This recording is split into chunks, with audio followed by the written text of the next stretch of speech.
Good evening, good evening. स्वागत स्वागत स्वागत। Is the audio video fine? Hello hello Deepa, Parna, Leena, स्वागत। All right, cool. सो आप लोगों को हमने एरी का कॉन्सेप्ट, प्रैट का कॉन्सेप्ट करा दिया था। यस। आज मॉडर्न प्लेट टेक्टोनिक्स का जो ये रीजन है वो समझाना अपने को, राइट? चलिए ठीक है, स्टार्ट करते हैं सेशन को। और लिंक में मैंने डिस्क्रिप्शन, यार इतना वाइब्रेट क्यों कर रहा है? लिंक में मैंने डिस्क्रिप्शन, जो व्हाट्सएप वाला ग्रुप है उसके जो डिस्क्रिप्शन है उसमें दोनों लिंक दे दिए हैं। क्लास का भी देख सकते हो और एक जगह पे फोल्डर जो है ड्राइव वाला अपना, उसको भी देख सकते हो, तो कोई दिक्कत नहीं होगी। अदरवाइज कई लोगों को बार बार आई थिंक लिंक ढूंढना पड़ रहा था, या जो भी है वहां पे एक जगह पे हो जाएगा। चलिए।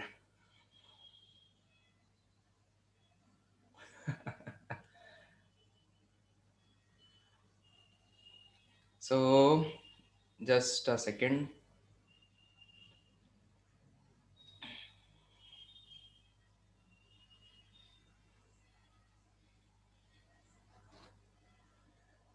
ओपन हो जाए मेरा सिस्टम का एक OneNote, then we are good to go.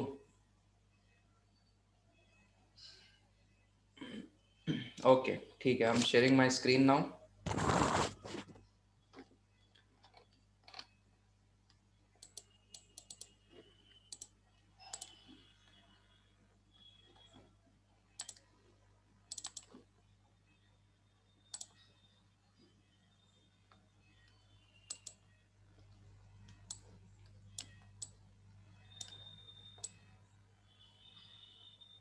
Okay, लिखिए modern interpretation of isostasy.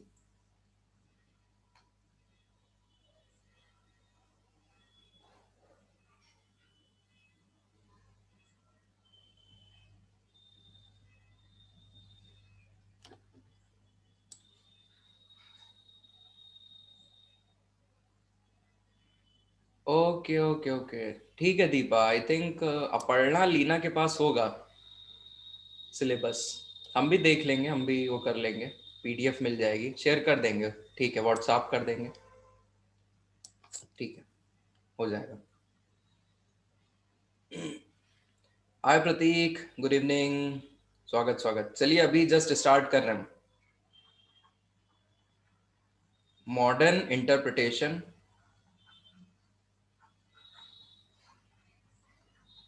Modern interpretation of isostasy.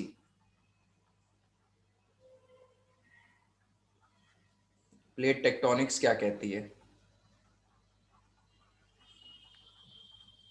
Plate tectonics क्या कहती है? तो यहाँ पे कुछ पॉइंट्स लिखो। Tectonics idea is more aligned with Aries idea।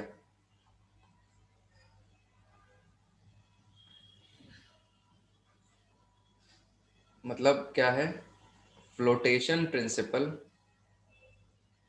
Flotation principle is more appropriate, is more appropriate। कल हम लोग ने देखा था एरी का जो कॉन्सेप्ट था, uniform density with varying thickness. Airy ने बोला था, मतलब जो रूट्स हैं सबकी अलग अलग होगी, और जिसपे जब लोड ज्यादा होता रहेगा तो वो नीचे जाता जाएगा, नीचे जाता जाएगा, और जब लोड हटता जाएगा then the landform will rise. ये कॉन्सेप्ट एरी का था। डेंसिटी सबकी इन्होंने बोली थी, सारे लैंडफॉर्म्स की सेम होती, तो फ्लोटेशन प्रिंसिपल। तो लिखे the mechanical stability, the mechanical stability is the consequence of is the consequence of olivine. याद आ गया? ये मिनरल अजीब मिनरल था जिसपे स्ट्रेस लगता था तो ये भावों में बह जाता था। तो ये वो है, the mechanical stability is the consequence of olivine of asthenosphere. हाँ, पूरी कहानी इसी पे है। तो इसकी खास प्रॉपर्टी क्या होती है? It starts flowing under stress, under stress.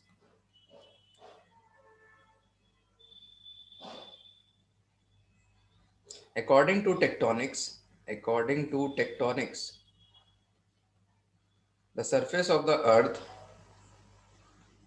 the surface of the earth acts like a acts like a stretched membrane, keyword है ये, stretched membrane की तरह है, stretched membrane, and and landforms are floating on the membrane, on the membrane। दोस्तों एक चीज समझो, एरी ने जो बोला था ना, एरी ने जो अपना कॉन्सेप्ट दिया था उसमें लैंडफॉर्म्स इंडिपेंडेंटली फ्लोट कर रहे हैं, समझ रहे हो? लैंडफॉर्म्स इंडिपेंडेंटली फ्लोट कर रहे हैं। यहां पे क्या है, इस चीज को ब्रैकेट में लिखो, इस चीज को क्या है, this concept is unlike that of Aries, is unlike that of Airy। according to Airy according to Airy, each landform floats independently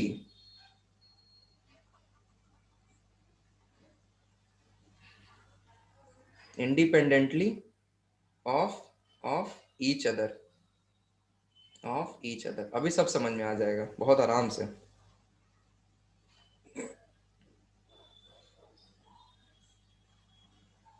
इतना जैसे ही हो जाए बताना, 2 डायग्राम बनाइए, खत्म कहानी।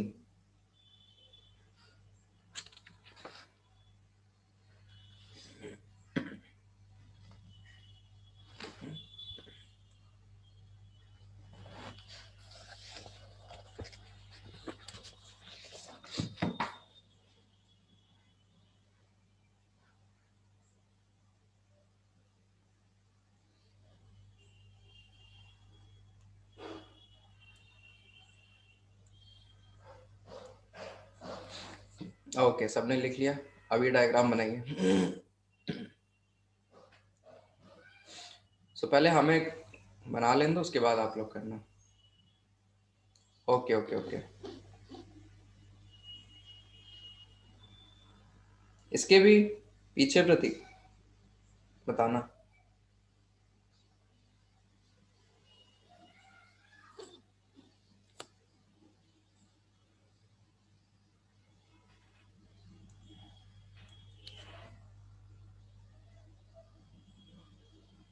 ओके,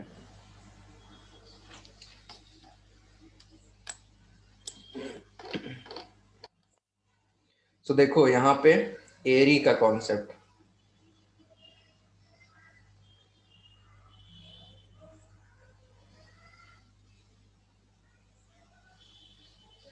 ब्लॉक ए है, ब्लॉक बी है, ब्लॉक सी है, ऊपर नीचे राइज एंड फॉल कर सकते हैं।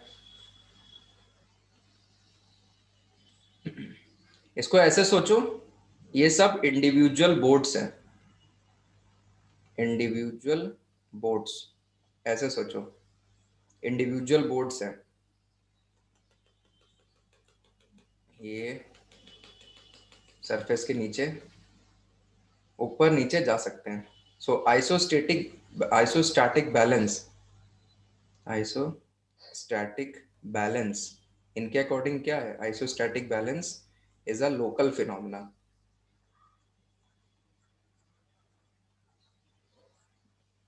प्लेट टेक्टोनिक्स क्या कहती है?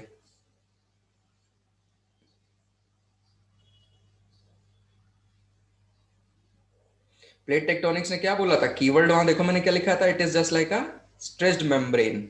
एक है पूरा,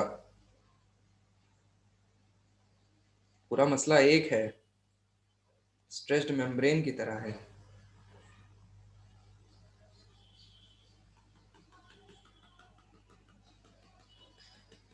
इसको आप सोचिए, ये एक पूरी की पूरी राफ्ट है। ये ऐसे सोचो, एक पूरी की पूरी राफ्ट है, पूरी की पूरी राफ्ट। आप अपने दोस्तों के साथ इस राफ्ट पे हो, पूरी की पूरी राफ्ट है। तो इसमें क्या होगा? आइसोस्टेसी इज अ रीजनल और ग्लोबल फिनोमेना। कैसे? एक पार्ट अपलिफ्ट या सबसाइड करेगा, सो अकॉर्डिंगली दूसरे पे भी असर पड़ेगा। तो सब एक दूसरे से रिलेटेड हैं, एक दूसरे से रिलेटेड है। टेक्टोनिक्स ये बोलता है it is just like a stretched membrane, और सारे के सारे लैंडफॉर्म्स इस पे फ्लोट कर रहे हैं। इनके जैसा नहीं कि सबका अलग अलग सिस्टम चल रहा है। टेक्टोनिक्स बोलती है सब एक ही वो है। बना लो इसको, फिर एक और डायग्राम बनाओ, समझ जाओगे।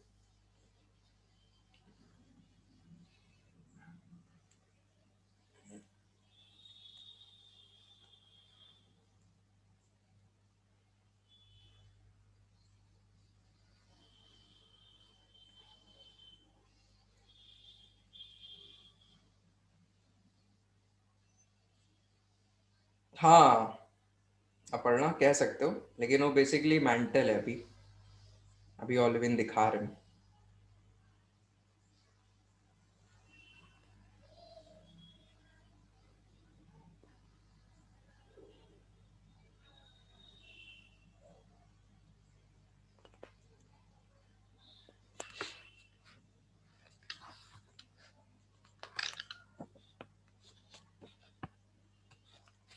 हो गया सबका? ओके ठीक।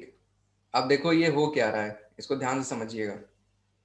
ये मैंने बनाया, मान लो स्ट्रेच्ड मेम्ब्रेन। एक लैंडफॉर्म यहाँ पे है, एक लैंडफॉर्म यहाँ पे है। तो देखो, ये लैंडफॉर्म एक इधर है। अगर इस पे मान लो लोडिंग होती है तो ये नीचे की तरफ जाएगा। यस, लोडिंग अगर होगी तो ये सिंक करेगा। सो लोडिंग एंड सिंकिंग, पहले हमें बना लें दो फिर बनाना। Loading and sinking. तो दोस्तों जब ये सिंक करेगा तो इसके नीचे जो ओलिवीन है, जो ओलिवीन है स्टेनोस्फेयर में, उस पर दबाव पड़ेगा, स्ट्रेस में आएगा वो, स्ट्रेस में। तो जब वो स्ट्रेस में आएगा, स्ट्रेस में आएगा, तो इट विल स्टार्ट फ्लोइंग ना, इधर और इधर फ्लो करेगा। और जब फ्लो करेगा तो ये जो दूसरा रीजन है वहां इसको ये उठा देगा, समझे? ये दूसरे रीजन को अपलिफ्ट करा देगा। इसीलिए वहां ऊपर लिखा है रीजनल और ग्लोबल फिनोमिना। ये दूसरे ब्लॉक को उठा देगा, दूसरे ब्लॉक को उठा देगा। ऐसा होगा। इसी का रिवर्स भी हो सकता है क्या? इसी का रिवर्स भी हो सकता है क्या? बिल्कुल हो सकता है, बिल्कुल हो सकता है। तो अगर यहाँ पे मैं फिर से ऐसे ही कुछ ड्रॉ करूं, फिर से ऐसे ही कुछ ड्रॉ करूं, तो अगर क्या हो, यहाँ पे अनलोडिंग हो, अनलोडिंग होगी तो यहाँ से चीजें हटेंगी, चीजें हटेंगी।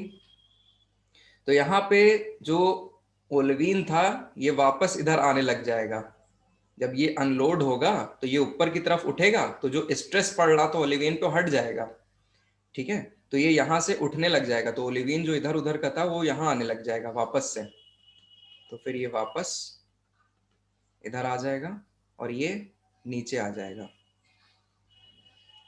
एक फिनोमेना याद रखो, दूसरा अपने आप याद रहेगा। लोड पड़ेगा, लैंडफॉर्म सिंक करेगा, तो जो ओलिविन है अंडर स्ट्रेस वो फ्लो करने लग जाएगा और दूसरी जगह मूव कर जाएगा। ठीक, और दूसरे एरिया को अपलिफ्ट करा देगा। और जब वहां से अनलोड होगा तो ओलिवीन वापस से उस जगह पे आ जाएगा। एक टाइम पे एक ही पे कंसंट्रेट करिएगा। हाँ, झूले जैसा, वेरी गुड, क्या बात है, बहुत झूला झूले हो तुम। चलो, अब कुछ पॉइंट्स लिख लीजिए, कुछ पॉइंट्स लिख लीजिए।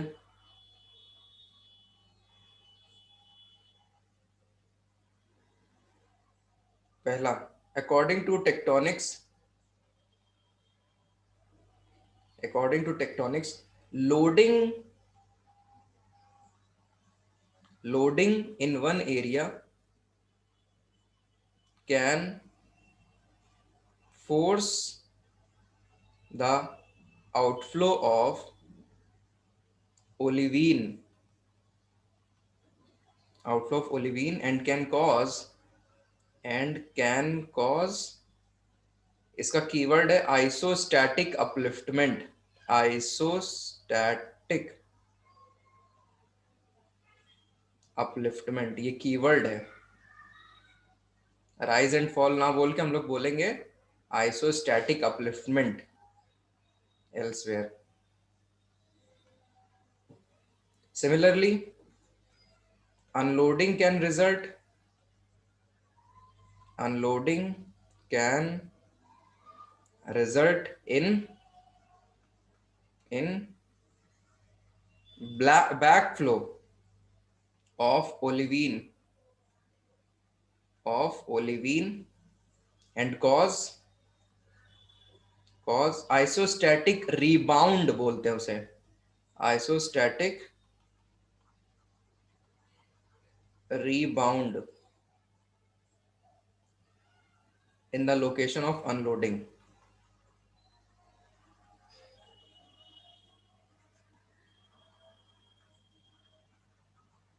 दो कीवर्ड आपको मिल गए, आइसोस्टैटिक अपलिफ्टमेंट, आइसोस्टैटिक रिबाउंड। इसका एग्जाम्पल मैंने आई थिंक आप लोग के साथ ये चीज बोली भी थी, Scandinavian highlands,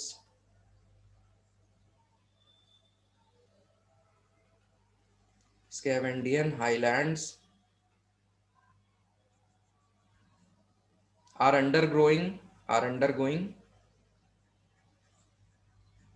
are undergoing isostatic rebound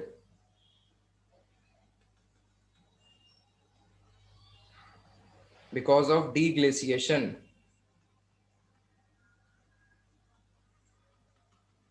because of deglaciation and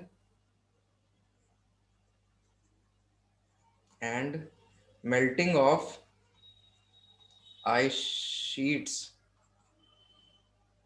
of the Pleistocene ice age, Pleistocene ice age, Pleistocene ice age थी, उसमें यहाँ पे बड़े पैमाने पे बर्फ ही बर्फ थी, उसी के टाइम की अभी भी है, तो वो पिघल रही है।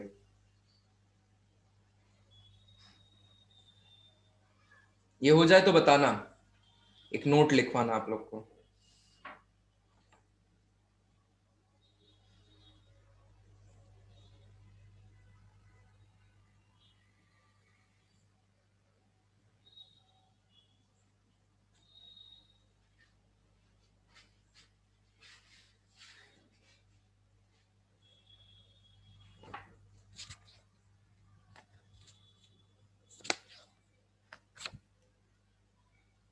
Okay okay okay,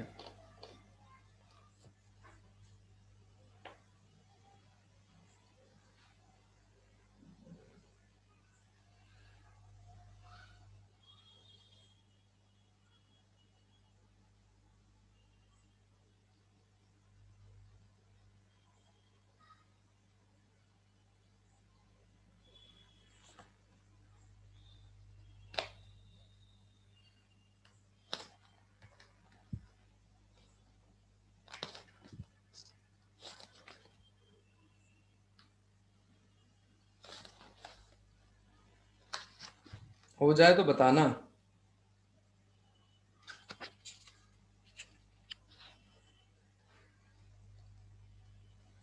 all right, note करके जरा एक बात इंपॉर्टेंट लिखिए।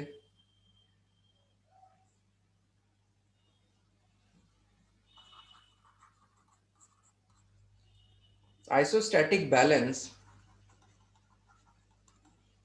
ये जो आपको इतनी आसानी से समझा दिया है, ये ऐसे होता नहीं है। मतलब शॉर्ट ड्यूरेशन में नहीं होता, बहुत लंबा समय लगता है। Isostatic balance is not obvious in shorter time frames. Shorter time frames, the balance happens over million of years.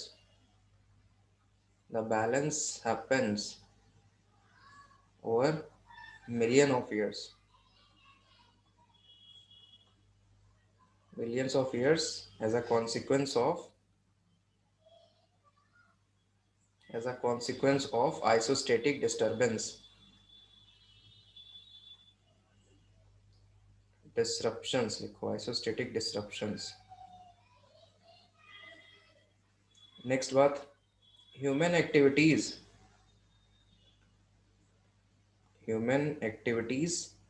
like large scale deforestation,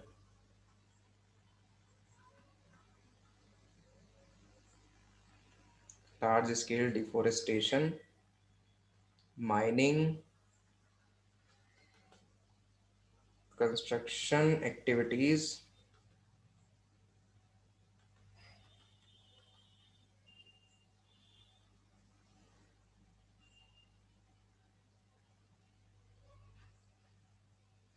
or or the consequences related to or the consequences related to sea level rise,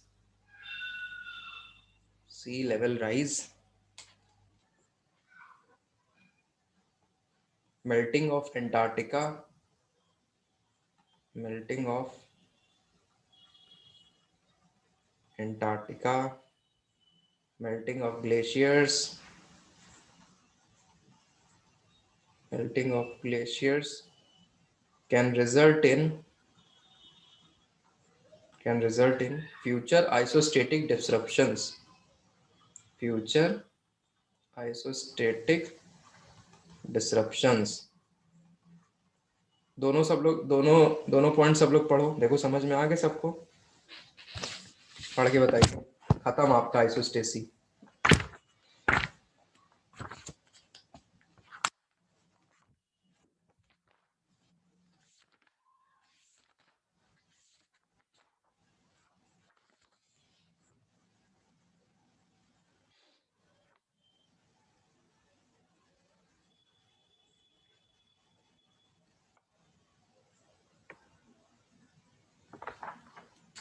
पढ़िए जरा, देखिए।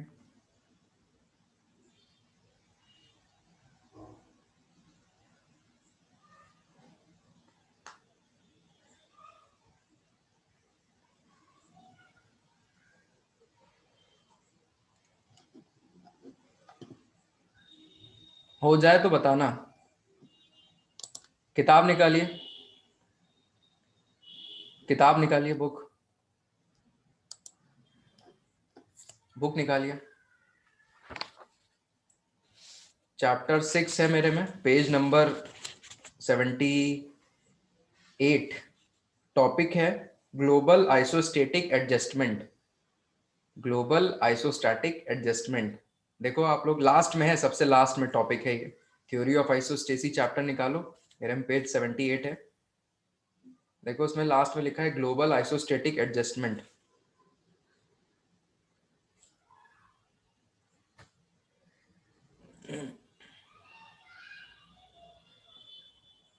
इसका जो सबसे last para है, इसका, okay page 88, ठीक। इसका जो सबसे लास्ट पैरा है, देखो मैं पैरा पढ़ रहा हूं जहां पे डायग्राम बना है, सुनो, जहां पे डायग्राम बना है फिगर 6.10 है मेरे में, mechanism of isostatic adjustment eight global scale.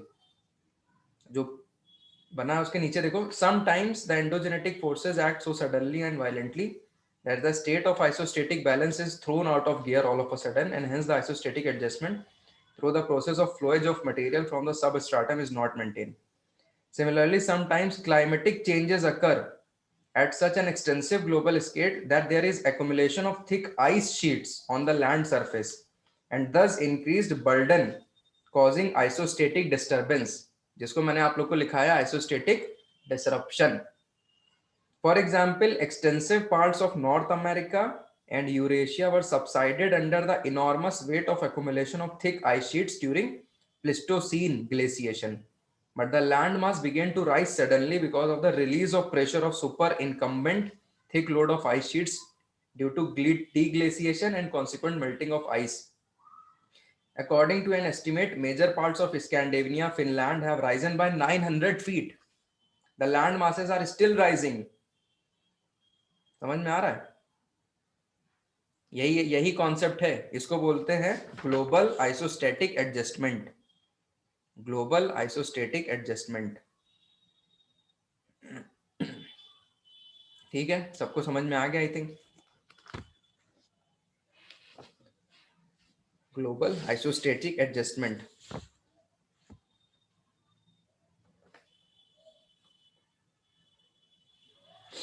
अब एक टॉपिक है, छोटा टॉपिक है,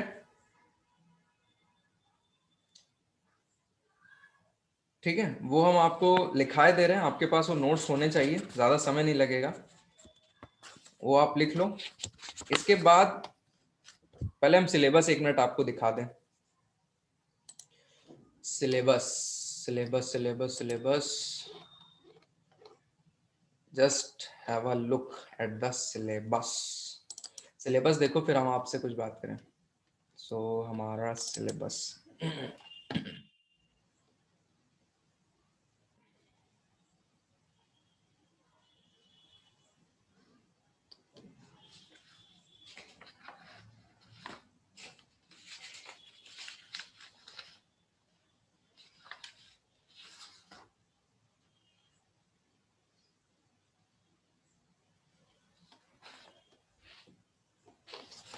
Okay, I'm sharing my screen now.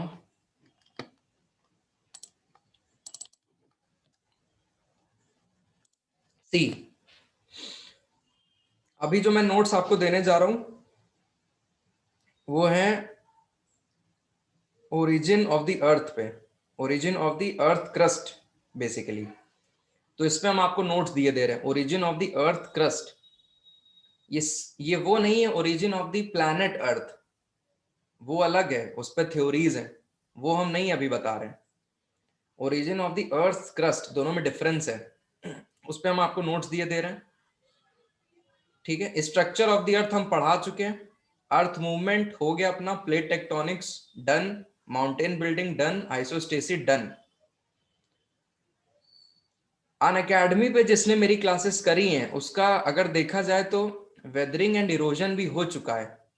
Fluvial, glacial, aeolian, marine, खास टोपोग्राफी, ये सब हो चुका है जिन्होंने एकेडमी पे मेरी क्लास करी हुई है, एकेडमी पे. बट स्टिल यहाँ पे हम, तो आप लोग बताओ, क्योंकि आपके पास वो नोट्स हैं, आप लोग मुझे बताइए क्या करा जाए. और यही चीज जीसी लियोंग से आपको पढ़नी है, जीसी लियोंग और 11th-12th की एनसीईआरटी. ये अगर आप लोग कर सकते हो तो हम बाकी चीजें पढ़ाएं फिर. बाकी ये सबसे इंपॉर्टेंट है, Davis cycle, LC king cycle, Penck cycle. तो आप लोग मुझे मतलब बताना जैसा वो लगता है, क्योंकि सेम ही कंटेंट है. अगर आप लोग अपने से कर सकते हो बताना, नहीं कर सकते हो तो हम करा ही देंगे, कोई दिक्कत नहीं है, बस टाइम थोड़ा वो हो जाएगा बस. ठीक है, तो जैसा भी रहे बताना हमें, अदरवाइज हम एक जल्दी से ग्लांस करा देंगे, कोई ऐसी बात है नहीं. कोई एक्स्ट्रा कुछ नहीं है, कोई एक्स्ट्रा नहीं है, बस आपको नाम जानने हैं. 2 नाम, कौन कौन से? Erosional, depositional. इरोजनल, डिपोजिशनल, सब में यही करना है. Erosional, depositional, erosional, depositional. क्या इरोजनल है, क्या डिपोजिशनल है, बस वो याद रखना है बस, और कुछ भी नहीं है, कोई भी दिक्कत नहीं है. तो एक बार तब भी हम क्या करेंगे, अपने साइड से फ्लो चार्ट बना देंगे, क्या इरोजनल है, क्या डिपोजिशनल, क्या इरोजनल, क्या डिपोजिशनल. ठीक है, हम ये कर देंगे अपने साइड से, हम नाम नाम कर देंगे. तो मेरा रेफरेंस क्या रहेगा? जीसी लियोंग और क्लास 11-12 की एनसीईआरटी ज्योग्राफी नई वाली। तो हम अपने साइड से नामकरण कर देंगे। हाँ, बाकी क्या है वो आप किताब से रेफर कर सकते हो। तो मेरा ये टाइम बच जाएगा इधर, और हमारा इन्वॉल्वमेंट उन सेक्टर्स में ज्यादा रहेगा जहां पे आपको समझना है, जो नए डायमेंशंस हैं। ये हम बहुत बार वहां पे पढ़ा चुके हैं, ये बात है। अदरवाइज हमें कोई दिक्कत नहीं है, हम पढ़ा सकते हैं, कोई ऐसी बात नहीं, लेकिन वही ये टाइम ज्यादा हो जाएगा। हाँ, तो ये हो गया वॉल्केनिज्म। हम इस पे थोड़ा लेक्चर आपको देंगे वॉल्केनिज्म पे। तो ये हो गया अपना, ठीक है।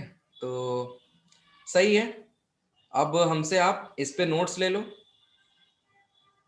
पढ़ा दें। और origin and evolution of earth crust, और इसके बाद एक और हम टॉपिक पढ़ा दें, विल्सन साइकिल। तो ये अपना पार्ट हो जाएगा आराम से। और कल हम आपसे चर्चा करेंगे वॉल्केनिज्म पे। वॉल्केनिज्म वॉल्केनिज्म पढ़ाने के बाद हम आप लोगों को साइकिल ऑफ इरोजन पढ़ाएंगे। ये मेरा इन्वॉल्वमेंट इसमें आप मतलब बहुत ज्यादा है, अदरवाइज आप कुछ समझ ही नहीं पाओगे। पेंग की साइकिल, डेविस की साइकिल, एलसी किंग की साइकिल, लैंडफॉर्म्स, इस पे हम थोड़ा बात करेंगे। तो साइकिल ऑफ इरोजन पे हम जाएंगे वॉल्केनिज्म के बाद। वॉल्केनिज्म के बाद हम साइकिल ऑफ इरोजन पे जाएंगे। उसके बाद जैसे टाइम अपने पास रहता है तो फिर आगे देखा जाएगा क्या है। तो आई थिंक आप सबको समझ में आ गया क्या सीन है क्या नहीं है। इसके बाद क्लाइमेटोलॉजी हम लोग पढ़ेंगे। ठीक है, चलो लिखो अब। चलिए,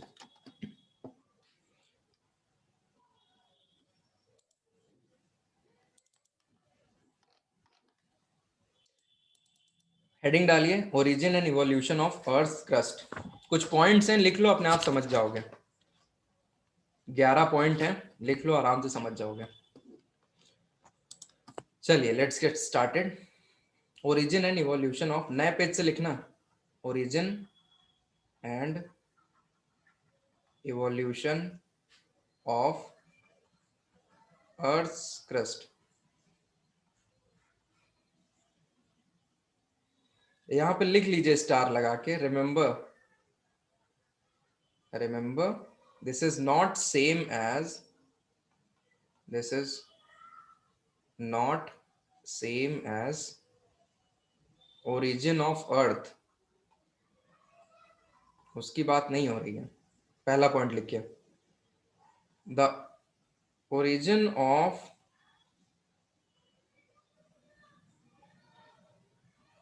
earth's formation and the associated processes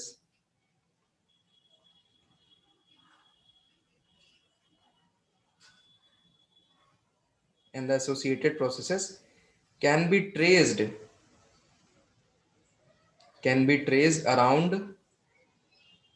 around 4.6 billion years, 4.6 billion years. Next point, the earliest earth was unlike what it is today, what it is today. The earliest crust, the earliest crust was also very different. There were no oceans, there were no oceans and no continents. Third point. Third नहीं, इसी में लिखो। There was a thin layer of, there was a thin layer of outer crust formed due to cooling and accretion। Keyword है ये accretion, ध्यान रखिएगा जरा। accretion यही वही सोचना, मिल्क एंड क्रीम वाला जो कॉन्सेप्ट नहीं था।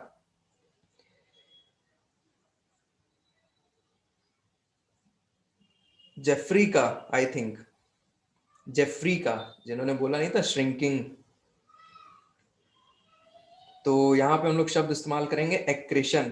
There was a thin layer of outer crust form due to cooling and accretion. तो मतलब क्या है कहने का, आग का गोला थी, over the period of time फिर धीरे धीरे धीरे इसमें लेयर, परत हल्की सी चढ़ी, हल्की सी, हल्की सी। तो बात करी जाए, इंटीरियर्स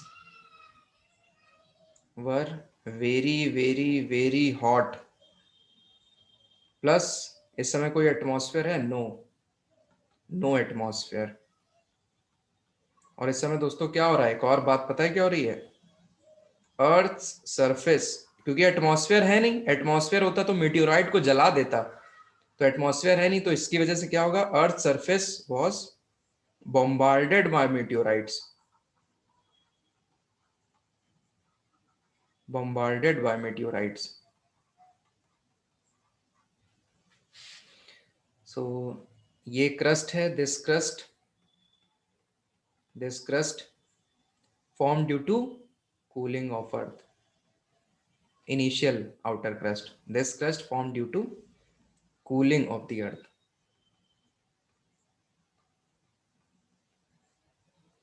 ये क्रस्ट कैसी है, crust is very unstable, crust is unstable.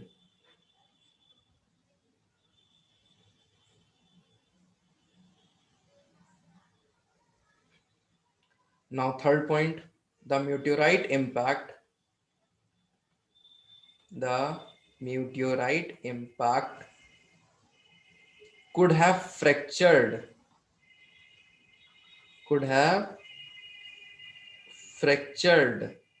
the surface and forced volcanism। अब क्या होगा, मान लो कुछ मेटेराइट्स इतने स्ट्रांग आ गए जिन्होंने इसमें पूरा डेंट मार दिया, छेद कर दिया, तो उसकी वजह से क्या होगा, वॉल्केनिज्म स्टार्ट हो जाएगा। मान लो इम्पैक्ट किया, कुछ ने इम्पैक्ट किया मेटेराइट ने, तो यहाँ पे गड्ढा हो गया, जब गड्ढा हो गया तो नीचे कन्वेक्टिव सेल्स चल रहे हैं ना, दौड़ रहे हैं, तो इसकी वजह से क्या होगा, जो मैग्मा होगा वो आने लग जाएगा, तो वॉल्केनिज्म स्टार्ट हो जाएगा। ऐसे ही मान लो ये पॉइंट है, यहाँ पे ये फ्रैक्चर हो गया, पूरा गड्ढा हो गया, यहाँ कन्वेक्टिव सेल्स चल रहे हैं, इससे क्या होगा, यहाँ पे वॉल्केनिज्म स्टार्ट हो जाएगा। तो अगर ऐसा होगा, क्या होगा, सच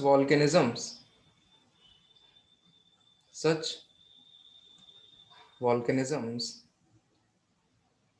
must have set of convection cell and mantle circulation। अब ये बड़े पैमाने पे ग्लोबल लेवल पे स्टार्ट हो जाएगा, convection cell and mantle circulation start हो जाएगा, क्योंकि ऊपर जा रहा है, नीचे आ रहा है, ऊपर जा रहा है, नीचे जा रहा है, इधर से उधर मूव कर रहा है।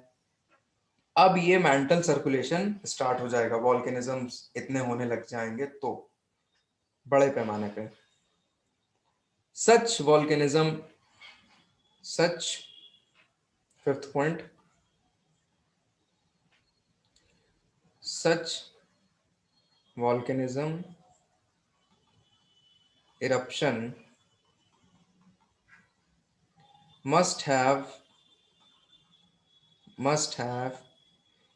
been very very dense, very very dense and mafic rocks forming volcanic accumulations।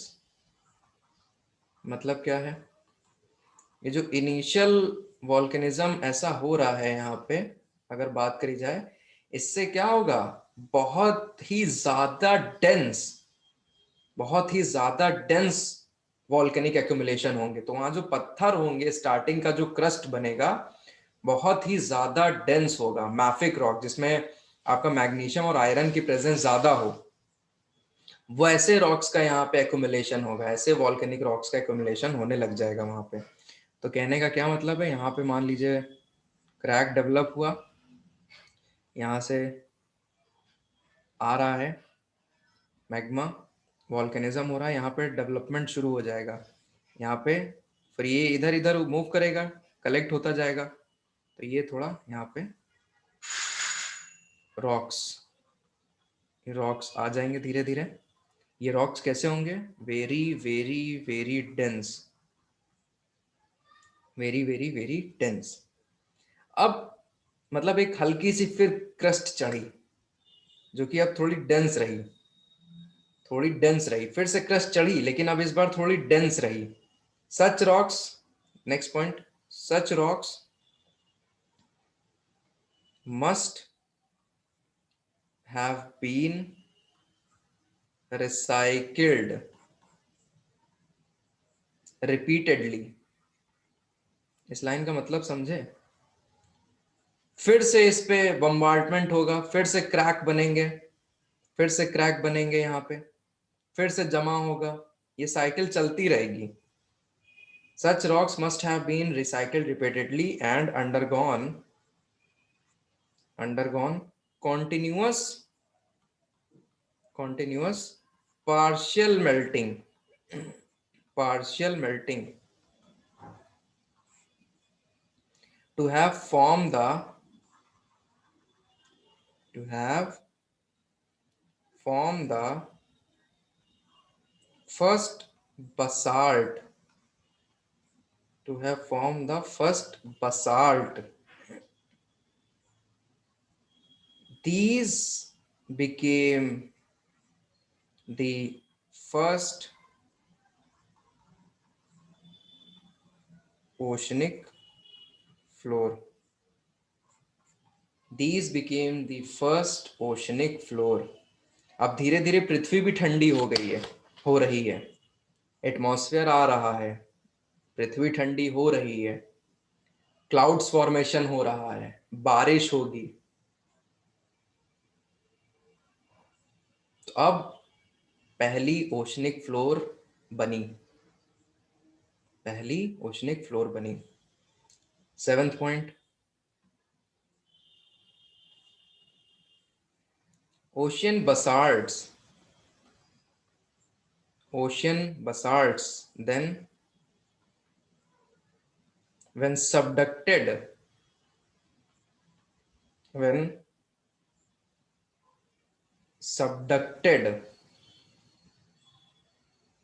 will form the first andesitic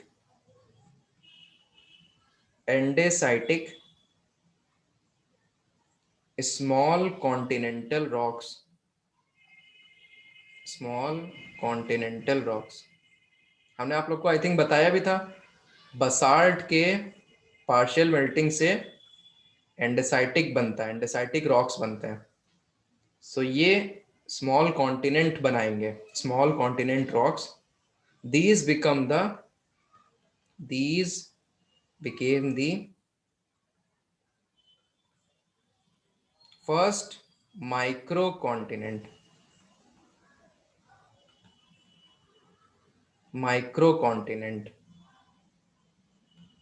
these became the first microcontinent। तो अभी तक की जो प्रक्रिया रही उसको मैं एक डायग्राम से समझाने की कोशिश करता हूँ। तो पहले क्या था, इम्पैक्ट हो रहा था, फिर यहाँ हम लोग देखते हैं इम्पैक्ट की वजह से क्या होता है, सर्कुलेशन ग्लोबल लेवल पे चालू हो जाता है और यहाँ से मैग्मा बाहर निकलने लग जाएगा, फर्स्ट इरप्शन होगा। फिर यहाँ हम लोग देखेंगे ये जो रॉक बना, रिपीटेड साइक्लिंग इस पे होगी, नीचे ऊपर होता रहेगा। फिर क्या होगा, बसाल्ट का फॉर्मेशन होगा, ओशनिक फ्लोर आ जाएंगे, फर्स्ट बसाल्टिक फॉर्मेशन आ जाएगा। फिर ये बसाल्ट जो फॉर्मेशन है सबडक्ट करेगा किन्हीं वजह से, सबडक्ट करेगा, नीचे जाएगा, नीचे जाएगा, सबडक्ट करेगा, और जब बसाल्ट सबडक्ट करेगा, मेल्ट होगा, तो क्या होगा? पहला फर्स्ट माइक्रो कॉन्टिनेंट बनेगा, फर्स्ट माइक्रो कॉन्टिनेंट बनेगा।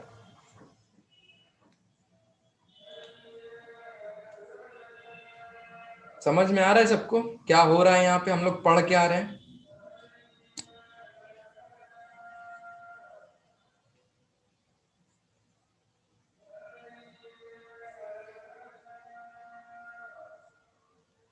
हमें पहली अर्थ क्रस्ट बनानी है। ये जो एक कॉन्सेप्ट है वो ये है आपके सामने। नेक्स्ट 8 पॉइंट लिखिए।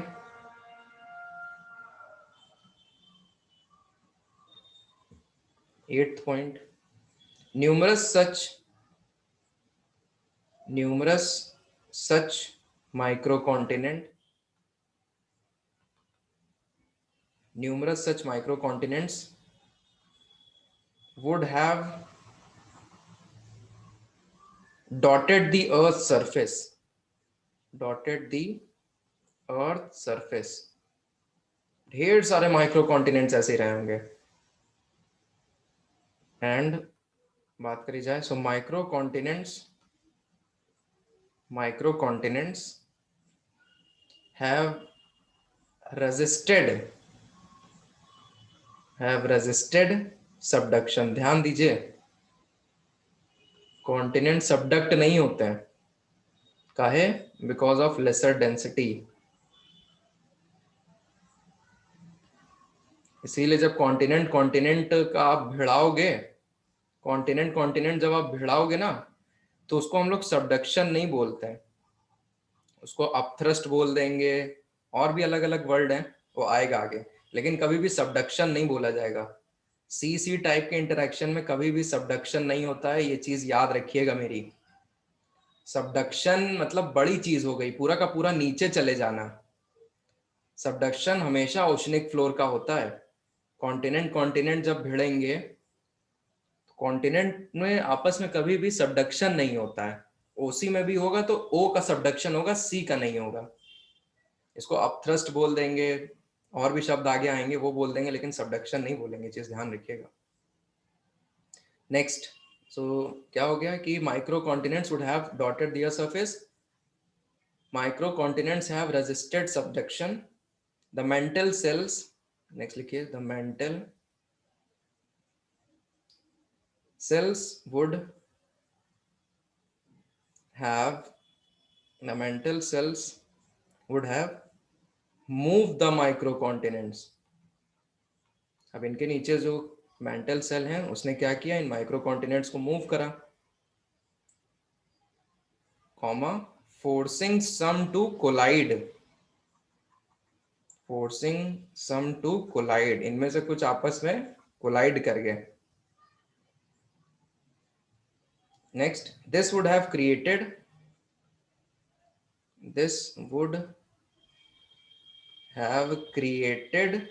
the first supercontinent, the first supercontinents। समझे?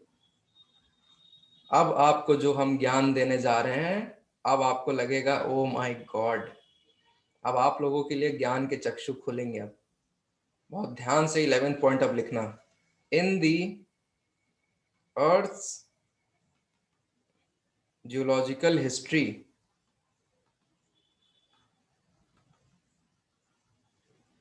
there were at least 4 to 5 such supercontinents।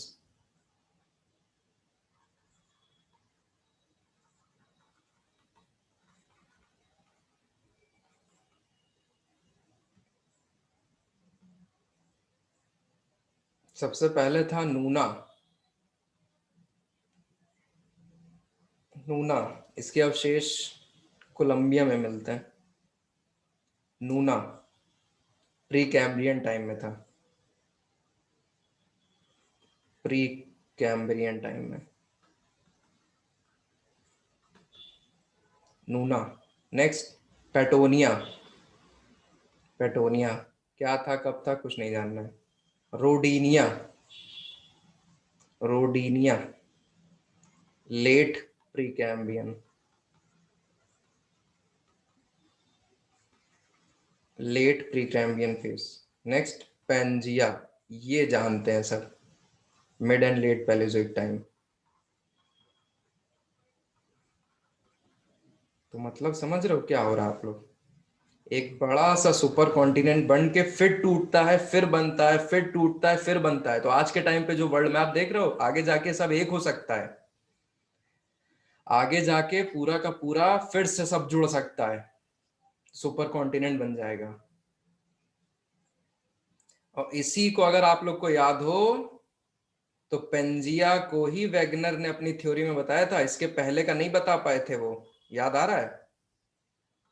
इसी, this was referred to by Wegener, Wegener ने यही समझाया था अपनी थ्योरी में, इसके पहले का वो नहीं बता पाए थे, लेकिन माइक्रो कॉन्टिनेंट थ्योरी ने समझा दिया। तो जो आपने अभी तक सब लिखा है, माइक्रो कॉन्टिनेंट थ्योरी है वो।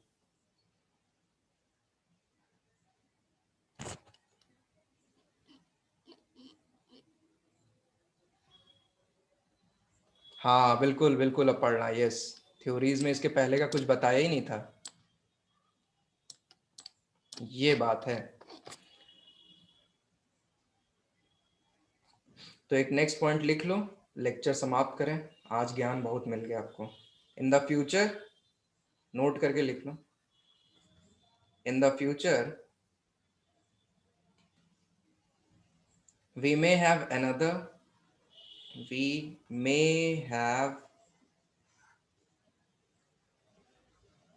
another supercontinent because of collision of Eurasia and Asia continents।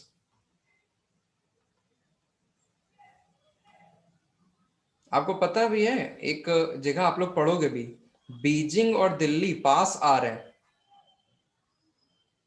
Beijing और दिल्ली पास आ रहे हैं, ये बोला जाता है।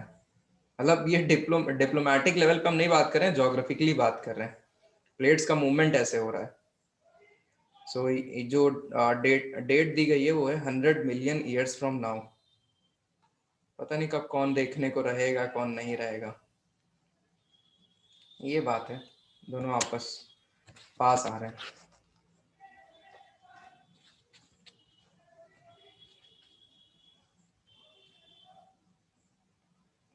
कल हम विल्सन साइकिल्स पढ़ा देंगे, और आपका साइकिल ऑफ इरोजन स्टार्ट कर देंगे हम, साइकिल ऑफ इरोजन। हो जाए तो बताना। तो दैट्स इट फॉर टुडे।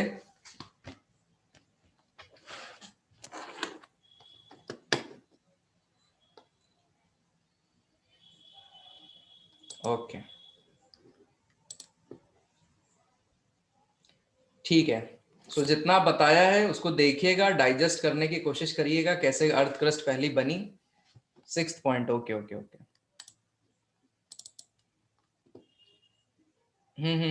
कर लीजिए। हाँ दीपा बताइए। 6th पॉइंट प्रतीक, ये 8 पॉइंट लास्ट लाइन, एक second, 8 point last line, micro continents have resisted subduction because of lesser density. ठीक दीपा, प्रतीक, 6th पॉइंट। बाकी ग्रुप पे पूछ लेना एक दूसरे से। अच्छा समझा दें, ओके। ये है कि देखो, जो कॉन्टिनेंट होते हैं, जो कॉन्टिनेंट होते हैं वो नीचे नहीं धसेंगे, जैसा कि ओशनिक प्लेट्स धस जाती थी, डेंसिटी ज्यादा होती थी तो ओशनिक प्लेट सबडक्ट हो जाती थी, लेकिन ये लाइटर होते हैं। तो जब कॉन्टिनेंट और कॉन्टिनेंट आपस में भिड़ेंगे तो ये इसके नीचे जाएगा, लेकिन ऐसे मैंटल में नहीं जाएगा, ये इसके नीचे जाएगा और यहाँ फोल्ड माउंटेन्स बन जाएंगे ऐसे। तो मान लो पहले टेथिस सी था, ये यूरेशियन प्लेट थी, ये इंडियन प्लेट थी। टेथिस सी तो भरता गया भरता गया, फिर इंडियन प्लेट बोला जाता है ना यूरेशियन प्लेट के नीचे। तो बिल्कुल सही बात है, डाउन थ्रस्टिंग है, वो नीचे गई है, लेकिन सबडक्ट नहीं हुई है। सबडक्ट वर्ड हम लोग नहीं यूज करेंगे, क्योंकि अगर सोचो अगर सबडक्ट हो गई तो ये मेल्ट हो जानी चाहिए, यहाँ पे फिर वॉल्केनिज्म हो जाना चाहिए, वॉल्केनिक पीक्स आ जानी चाहिए थी। समझ रहा हूँ क्या कहना चाह रहे हैं? अगर ये सबडक्ट हो रही थी, अगर ये सबडक्ट हो रही थी तो ये मेल्ट हो जाना चाहिए ना, बेनी ऑफ जोन आ जाना चाहिए, बेनी ऑफ जोन सबडक्ट हो जाना चाहिए, फिर ये मेल्ट हो जानी चाहिए, फिर यहाँ पे वॉल्केनिज्म आ जाना चाहिए, लेकिन ऐसा तो है नहीं। ये चीज है। ठीक है दीपा, ओके, थैंक यू आने का। रिकॉर्डिंग आपको मिल जाएगी, बता देंगे हम। ठीक है, bye bye, take care, bye.